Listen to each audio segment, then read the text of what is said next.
ba kayo? Opo. Okay, sabi nyo, okay, ready na daw sila, Ate Jen. Okay, ang mga kasama natin ngayong linggo ay si Ate Regine. For today's video, kami ang magkasama ngayon. Okay, bago yan, nag-i-start na tayo sa ating action song. Ano yung awitin natin, Regine? Napakatamis ng pag-ibig ni Jesus. Tayo daw, papa-acting song daw tayo, tayong mga bata. Lahat ng pinakamaganda, may pinakamaayos at anong energy is praise. Praise tayo. Okay. Okay. Diyan. Start na. Napakatamis ng pag-ibig ni Jesus. Napakatamis ng pag-ibig ni Jesus. Napakatamis ng pag-ibig ni Jesus. Oh, oh, napakatamis. Mataas pa sa bundok malalim, pa sa dagat malawak, pa sa mundo, oh, oh, napakatamis. Isa pa! Napakatamis ng pag-ibig ni Jesus. Napakatamis ng pag-ibig ni Jesus. Napakatamis ng pag-ibig ni Jesus. Oh, oh, napakatamis. Oh, oh, napakatamis. Okay. Ngayon, magpipray na daw tayo. Paano daw magpray mga bata? Okay. Dapat pag nagpipray, sino daw po kinakausap natin pag nagpipray tayo? Panginoon. Okay. Pagdikitin ng mga kamay, tuyo ko, 3 pikit, at walang makikipag-usap sa katabi. Okay, let's pray. Panginoon. Maraming salamat po. Maraming salamat po. Sa araw na ito. Nadinako niyo po uli kami. Upang makapakinig. Ng kwento. Panginoon. Sana po. Maging aral ito sa amin. In Jesus' name we pray. Amen. Okay, isa pa daw. Kasi nakikita namin hindi kayo masigla eh. Okay, isa pa. Ano daw yung aawitin natin, Ate Jen? Yung isa pa? Okay, ang aawitin natin is Walking in the Light. Okay? Alam niyo po ba yun? Opo. Dapat masigla, walang nakasad. It's Sunday, di ba? Dapat masaya, hindi malungkot. Okay, start na tayo. Ready? Sing! It's a great thing to praise the Lord. It's a great thing to praise the Lord. It's a great thing to praise the Lord. Walking in the light of God. Walk! Walk, walk, walk, walk in the light. Walk, walk, walk, walk in the light. Walk, walk, walk, walk in the light. Walking in the light of God. Serve. It's a great thing to serve the Lord. It's a great thing to serve the Lord.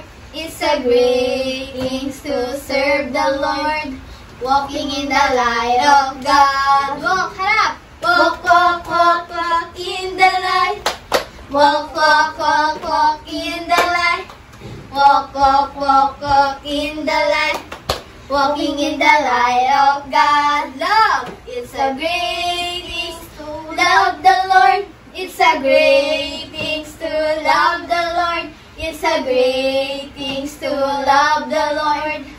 Jumping in the light of God. Jump, jump, jump, jump, jump in the light. Jump, jump, jump, jump in the light. Jump, jump, jump, jump in the light. Jumping in the light of God. Okay, pwede na po tayong magsiupo. Pero, may nakikita ako sa inyo na hindi pa ready. Kaya ang gagawin namin ni Ate Jen is magpapagames kami. Magpapagames kami. Ang gagawin namin sa games is the boat is sinking. Maghahanap kayo. Kunyari, sinabi po namin ni Ate Jen na the boat is sinking. Group yourself into 3. Hahanap kayo ng kapartner nyo. 3 dapat kayo. O sino yung matitirang dalawa is may prize sa amin. Okay. Gusto nyo po ba ng prize? Opo, sabi. Oo daw. Mayroon po kami prize. May big prize po kami mamaya pag yari. Big Bigyan! Okay. Okay, yari na po yung ating pag-games. Makikinig na po tayo kay Ate Jen, okay? Lahat ng makikinig kay Ate Jen, may prize din sa akin mamaya, okay? Walang maingay. Kung sino yung maingay na makita ko, siya yung magtuturo dito. Joke lang. Okay, dapat makikinig. Okay, bago yan, tayo ay magre-review muna. Sino yung nakinig ng last na kwento? Okay, ano nga yun? Si Saulo. Diba si Saulo yung last na kinuwento ni Teacher Rika? Diba si Saulo? Pinapakulong niya yung mga Kristiyano kasi ayaw niya sa mga Kristiyano. At diba pinapabagay niya yung mga Kristiyano? Galit siya sa mga Kristiyano. Pero nung nakakilala siya sa Panginoon, binago ng Diyos yung kanyang buhay. At pinalitan yung pangalan niya na Pablo. Okay, very good, nakikinig sila. Ngayon, ang ating kwento naman is, ang title ay Mag-isip at kumilos na katulad ni Jesus. Okay, ano po yung title? Mag-isip at kumilos na katulad ni Jesus. Very good. Ayan. Maraming taon po na dumaan ang istoryang ito. Si Haring David ay merong maraming taon na ang lumipas at ang istoryang ito. Ang propetang si Isaias ay nagpahayag ng isang mensahe ang nagdaan. At ang istoryang ito, ang propetang si Isaias ay nagpahayag ng isang mensahe na kung ano ang mangyayari sa hinaharap. At yun ay mula sa Diyos. Kanino po mula? Sa Diyos. Okay, si Haring David po ay may isang kalahi na babae na nagngangalang Maria. Ano po yung pangalan ng kalahi ni Haring David? Si Maria. Very good. Ayan. Si Maria po ay itinakdang ikasal kay Jose. Kanino po siya ikakasal? Kay Jose. Ang hinaharap po na yun na sinasabi ng Diyos ay si Maria po ay magbubuntis at papangalan ng Jesus. Yun po ay mamumuno sa buong mundo at magliligtas sa sangkatauhan sa kasalanan at sa kamatayan. Ano po ipapangalan sa anak ni Maria? Jesus. Okay. Kaya inutusan ng Diyos si Anghel Gabriel na pumunta sa Nazaret, sa bayan ng Galilea. Sino po inutusan ng Diyos? Si Anghel Gabriel. Hi! Hi naman kayo dyan. Okay. Inutusan ng Diyos si Anghel Gabriel na pumunta saan? Sa Nazaret, sa bayan ng Galilea, upang sabihin yung mensaheng mula sa Diyos. Okay. Nagpakita si Anghel Gabriel kay Maria. Sino po yung nagpakita kay Maria? Si Anghel Gabriel. Very good. Ayan. At sinabi niya, Maria, matuwa ka. Ikaw ay pinagpala. Sumasayo ang Diyos. Ikaw ay magbubuntis at papangalanan mong Jesus. Sabi ni Anghel Gabriel. Naguguluhan si Maria at nag-iisip. Pahanap na paisip si Maria. Hindi niya alam kung ano ang ibig sabihin ng anghel. Sabi ng anghel, "Huwag kang matakot, Maria. Sumasayo ang Diyos. Pinagpala ka. Ikaw ay magbubuntis at papangalanan mong Jesus. Siya ang magmumuno sa buong mundo at magiging tagapagligtas ng sangkatauhan." Naaalala mo ba ang iyong pinsan na si Elizabeth? Sino po yung pinsan niya? Si Elizabeth. Alam ng lahat na baog siya. Pero ngayon, siya ay 3 buwan ng buntis. Walang imposible sa Panginoon kahit siya ay matanda na. Sabi ni Maria, ako ay isang birhen lamang. Nawa'y mangyari sa akin ang iyong sinasabi, sabi ni Maria. Nakalipas ang ilang taon at nagbuntis na nga si Maria. Si Maria ay pumunta kasama si Jose. Pumunta sila sa Bethlehem. Saan sila pumunta? Bethlehem. Sa Bethlehem kasama si Maria.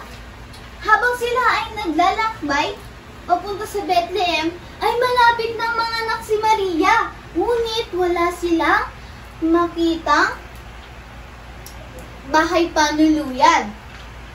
Kaya dumating na ang kapanganakan ni Maria. Sinilang si Jesus sa isang sabsaban. Saan po isinilang si Jesus? Sabsaban. Okay. Ayan. At sinilang na si Jesus para iligtas tayo sa ating mga kasalanan. Okay, di ba? Sabi ng Diyos, si Jesus po ang mamumuno sa buong mundo at siya ay ating magiging tagapagligtas. Sabi ng Diyos, siya ay sinilang para bayaran yung ating mga kasalanan. Magbigay nga kayo ng mga kasalanan. Mumura. Nagsisinungaling. Lahat yun, kasalanan. Diba? Saan tayo dapat mapupunta? Sa impyerno. Pero, dahil mahal tayo ng Diyos, siya ay pinako sa krus para bayaran yung ating kasalanan. Ibinigay siya ng Diyos sa atin para tayo ay iligtas, diba? Okay, ngayon, sino gusto tanggapin yon? Okay, let's pray. Paano mag-pray? 1, pagdikit ng kamay. 2, yuko. 3, pikit. At walang makikipag-usap sa katabi. Wala nang nakadilat. Let's pray, Panginoon. Salamat po sa natapos na kwento.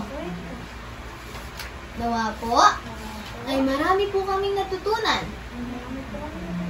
Panginoon, pinapapasok po namin kayo sa aming puso, ng Diyos, at sarili namin, tagapagligtas. Patawarin niyo rin po kami sa aming mga nagagawang kasalanan. In Jesus' name we pray. Amen.